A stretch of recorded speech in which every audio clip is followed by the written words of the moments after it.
Economics वाली madam की class में आप सबका स्वागत है। और आज का हमारा टॉपिक है ब्रोकन विंडो फैलेसी, मतलब टूटी हुई खिड़की तर्क दोष। अब हम एक आर्टिकल पढ़ रहे थे पेपर में, सुरेंद्र शर्मा सर का लिखा हुआ। हम इसकी एक फ़ोटो लगा भी देंगे वीडियो में। इसमें जो एक मेन बात हमने पढ़ी वो आपको बताते हैं कि अभी जो ईरान का और यूएस का युद्ध चल रहा है उसके रिलेटेड लिखा है कि युद्ध में बर्बाद हुई बिल्डिंगों को दोबारा बनाने में कितना सीमेंट लगेगा, उसके लिए कारखाने बनेंगे, सरिया, ईंट और पेंट के बड़े बड़े प्लांट लगेंगी, मिस्त्री, बेलदार, मजदूर, बढ़ाई, प्लम्बर, इलेक्ट्रिशियन और न जाने कितने लोगों को रोजगार मिलेगा। तो इसी से हमने सोचा कि क्यों ना, हमने जब ये पढ़ा तो हमें याद आया कि अरे ये तो इकोनॉमिक्स का एक टॉपिक है जिसे हम कहते हैं ब्रोकन विंडो फैलेसी, तो क्यों ना इस पर एक वीडियो बनाई जाए और आपको भी बताया जाए इस बहुत इंटरेस्टिंग टॉपिक के बारे में। तो जैसा कि इन्होंने कहा है कि जब युद्ध होता है तो सारी बिल्डिंग का नुकसान होता है, काफ़ी सारी बिल्डिंग्स में स्कूल्स, हॉस्पिटल है ना, और इसके अलावा कई सारी वस्तुएं भी आ जाती हैं, इन सब का नुकसान हो जाता है। तो ये कह रहे हैं कि इस सब को दोबारा से बनाने में लोग लगेंगे, नए नए प्लांट बनाए जाएंगे। तो उसके लिए जो लोग लगेंगे, प्लांट बनेंगे, तो उसमें किसको रोजगार पे रखा जाएगा, किसको काम पे रखा जाएगा? लोगों को। और फिर से क्या होगा, लोगों को रोजगार मिलेगा। लेकिन आप बताइए इससे क्या हुआ? इससे तो हम वहीं पहुंच गए जहां पर हम पहले खड़े थे, है ना। कि जैसे मान लीजिए किसी के पास 50 रुपये थे, अब वो 50 रुपये उसके छीन गए, उसने फिर से 50 रुपये कमाए, तो उसके 100 रुपये तो नहीं हो गए, है ना। उसके पास तो अभी भी कमा के वो 50 ही पहुँच रहा है। क्या पता वो उसके पास ऑलरेडी 50 रहते और कमाता तो कुछ अच्छा कर लेता, है कि नहीं। तो हम इस फैलेसी के बारे में पढ़ना शुरू करते हैं। ब्रोकन विंडो फैलेसी ये कहती है, ये ब्रोकन विंडो फैलेसी के जो प्रतिपादक है वो है फ्रेडरिक बस्तियात। फ्रेडरिक बस्तियात ने इस ब्रोकन विंडो फैलेसी को दिया है। और ये कहते हैं कि जैसे किसी बच्चे ने खेल खेल में किसी के घर की कांच की खिड़की तोड़ दी, तो अब वो क्या सोचेगा घर वाला कि अच्छा हुआ खिड़की टूट गई, चलो अब मैं खिड़की बनवाने के लिए किसी कारीगर को बुलाऊंगा, तो उस कारीगर को जो है काम मिल जाएगा, उस कारीगर को जो है रुपए मिल जाएंगे। तो मतलब खिड़की टूट गई, तो कांच की खिड़की टूट गई, बच्चे ने कांच की खिड़की तोड़ दी, तो अब क्या होगा, कांच बनाने वाले की कमाई होगी। तो इसका मतलब क्या होगा कि हमारी जीडीपी बढ़ेगी। जीडीपी तो बढ़ेगी हमारी, क्यों? क्योंकि काम तो हो रहा है, उसको रुपए तो मिल रहे हैं। लेकिन क्या वास्तविक जीडीपी बढ़ी हमारी? क्या हमारा वेलफेयर बढ़ा इससे? नहीं। क्यों? क्योंकि वो तो टूटी खिड़की थी, है ना। उसकी जगह अगर कुछ नया काम होता तो हम मानते हैं कि हाँ, इसमें सच में हमारे देश में जो है, हमारे देश का विकास हुआ। जीडीपी बढ़ने को हम विकास नहीं मान सकते। क्यों? क्योंकि यहाँ आपने देखा ना कि कांच की खिड़की टूटी हुई को हमने फिर से सुधारा, तो उसमें रुपए तो लगे और वो जीडीपी में जुड़ा भी, लेकिन उससे कुछ नया सृजन हुआ क्या? कुछ नया कैपिटल फॉर्मेशन हुआ? नहीं। तो वो जीडीपी बड़ी हुई मानी जाएगी, लेकिन विकास नहीं माना जाएगा। वृद्धि मानी जा सकती है लेकिन विकास नहीं माना जाएगा। फिर हम आ जाते हैं कि ब्रोकन विंडो जो है, this is an opportunity for glazier. Glazier means glass worker. So when he fixes the broken window, so he get money in return, and this includes in GDP. So GDP will increase. This broken window fallacy says this.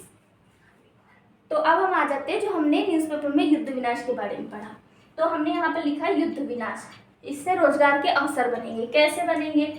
कि अब युद्ध में तो destruction हो गया, हमने लिखा है यहाँ विनाशकारी विकास, डिस्ट्रक्टिव डेवलपमेंट, कि बहुत सारी चीज़ों का डिस्ट्रक्शन हो गया, बिल्डिंग्स का डिस्ट्रक्शन हो गया, कितनी सारी वस्तुएं रही होगी ज़रूरत की, उनका डिस्ट्रक्शन हो गया। तब क्या होगा, वो फिर से बनाई जाएगी, फिर से हम उनका पुनर्निर्माण करेंगे। तो हम इसे क्या कहेंगे? विनाशकारी विकास। विनाशकारी विकास क्यों कहेंगे? क्योंकि पहले हमने उसका विनाश किया, पहले हमने उसे तोड़ा, अब हम उसे फिर से जोड़ेंगे, तो ये क्या हुआ? विनाशकारी विकास हुआ। अब इसमें क्या है? इसमें अनसीन क्या है जो नहीं दिखेगा? वो क्या है कि हो सकता है वो रुपया जो आप, जैसे अब ईरान में और यूएस के बीच जो युद्ध हो रहा है, तो वहाँ पर जो है कंट्रीज में जो भी नुकसान हो रहा होगा, जैसे बिल्डिंग्स टूट रही है या फिर जो लोगों की मृत्यु हो रही है ना। तो इस सब का जो पैसा वो पैसा लगाएंगे और फिर से वो सब कुछ अपने देश को फिर से शुरू से खड़ा करेंगे युद्ध खत्म होने के बाद। तो इसकी अपॉर्चुनिटी कॉस्ट क्या है? इसकी अपॉर्चुनिटी कॉस्ट है कि क्या पता वो रुपया जो बचता वो उसे रिसर्च में लगा सकते थे, एजुकेशन में लगा सकते थे, टेक्निकल डेवलपमेंट में, टेक्निकल इनोवेशन में लगा सकते थे। इससे क्या होता कि देश में सच में वेल्थ इंक्रीज होती, कैपिटल फॉर्मेशन होता, है ना। क्यों? क्योंकि यदि वो पैसे रिसर्च में, एजुकेशन में, टेक्नोलॉजी, टेक्निकल इनोवेशन में लगाते तो उससे आपके देश में क्या होता, एक देश में नया कैपिटल फॉर्मेशन होता, एजुकेशन से ह्यूमन कैपिटल फॉर्मेशन होता, रिसर्च से कुछ और अच्छा निकल के आता। तो ये उसकी कॉस्ट थी जो कि आपने किस में लगा दी? आपने जो सीन है, जो कि उजड़े हुए स्कूल, हॉस्पिटल बनाने में, जो कि वेल्थ इंक्रीज नहीं करते। हमने वेल्थ इंक्रीज नहीं करते ऐसा क्यों लिखा है? जबकि अगर ये स्कूल, हॉस्पिटल बन रहे हैं तो इससे तो वेल्थ इंक्रीज होना चाहिए क्योंकि ये कैपिटल फॉर्मेशन है। लेकिन आपको क्या दिख रहा है? यहाँ हमने लिखा हुआ सीन, सीन क्या है जो दिख रहा है वो क्या है? स्कूल और हॉस्पिटल बने, लेकिन उसके पीछे क्या था कि ये क्रिएटिव डिस्ट्रक्टिव डेवलपमेंट है। ये पहले युद्ध में मिटाए गए, तोड़े गए, इन पे हमला किया गया, इनको तहस नहस किया गया, अब इनको फिर से बनाएंगे, फिर से इनका निर्माण करेंगे हम। तो ये वेल्थ इंक्रीज नहीं कर रहा है, ये सिर्फ क्या है कि हम पहले जहाँ चले थे हम पुनः वहीं पर पहुँच गए। कि जैसे मान लीजिए एक व्यक्ति चल चल कर जो है 1 किलोमीटर आगे तक पहुँचा, ठीक है। अब उसके दोस्त जो उधर से आ रहे थे उसने क्या कहा कि नहीं नहीं, तुम्हें तो वापस मेरे साथ चाय पीने चलना पड़ेगा। तो वो उसके दोस्त वापस उस शॉप पे 1 किलोमीटर पीछे आ गए। अब उसका दोस्त फिर से चला 1 किलोमीटर और फिर वहाँ 1 किलोमीटर के बाद जहाँ वो पहले था वहाँ पहुँचा। तो क्या आप इसे डेवलपमेंट मानेंगे या मानेंगे कि उसने कुछ नया किया है? नहीं। क्यों? क्योंकि वो 1 किलोमीटर का डिस्टेंस तो पहले भी तय कर चुका था। अब वो वापस आया और फिर गया दोबारा उसी आगे की डायरेक्शन में 1 किलोमीटर के पॉइंट पे जहाँ पे वो पहले खड़ा था। क्या पता उस टाइम में वो और आगे जाता या फिर कुछ अच्छा अपने टाइम का यूटिलाइज करता। तो उसने वो नहीं किया, उसने दोबारा आने में और जाने में वो समय और एनर्जी लगाई, है ना। तो उसी तरीके से ये जो थ्योरी है ये कहती है, जो अभी स्थिति चल रही है युद्ध की, उस पर ये थ्योरी बहुत अच्छे से फिट होती है।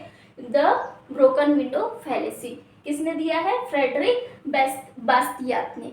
और ये क्या कहती है कि पहले कोई भी चीज़ तोड़ी जाए और फिर उसको जोड़ा जाए, तो इससे क्या होगा कि जो चीज़ टूटी है उसको जो फिक्स करेगा इंसान, उसको इनकम जनरेट होगी।